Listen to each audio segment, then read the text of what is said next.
చాందిని చౌదరి హీరోయిన్గా నటించిన ఏవం cinema review గురించి వస్తే ఇదొక థ్రిల్లర్ సినిమా.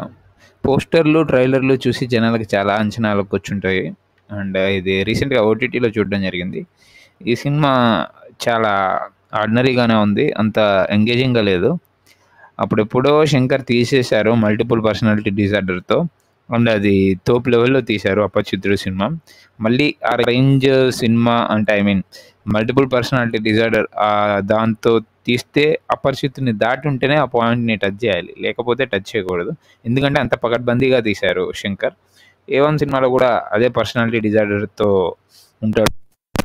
ఇక ఇది ఓటీటీలో వచ్చేసింది కాబట్టి నేను కథ కూడా రివీల్ చేస్తున్నాను. ఇందులో హీరో విలను అంతా ఒకడే. సో తనని తానే వెతుక్కోవాలి ఎవరు అనేది.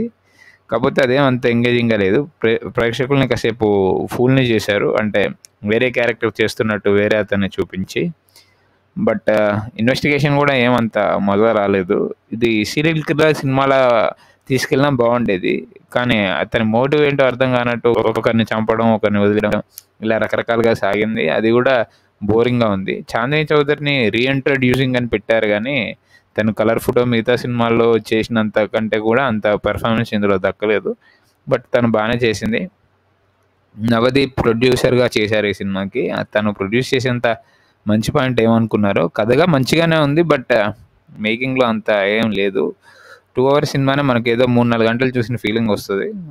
సో థియేటర్లో చాలామంది చూడలేదు అనుకుంటా. ఓటీటీలో కూడా మీకు ఈ వీకెండ్ టైం ఉంటే చూడొచ్చు, బట్ అంత గొప్ప థ్రిల్లర్ అని మాత్రం ఎక్స్పెక్ట్ చేయకండి. బట్ ఏదో సోగా టైంపాస్గా టీయో బిస్కెట్లు తింటూ ఏదైనా సినిమా చూడాలంటే ఏవం చూడొచ్చు. ఇంతకంటే బెటర్ థ్రిల్లర్లు కూడా ఉన్నాయి, చూస్తే వాటిని కూడా చూడండి. Thank you.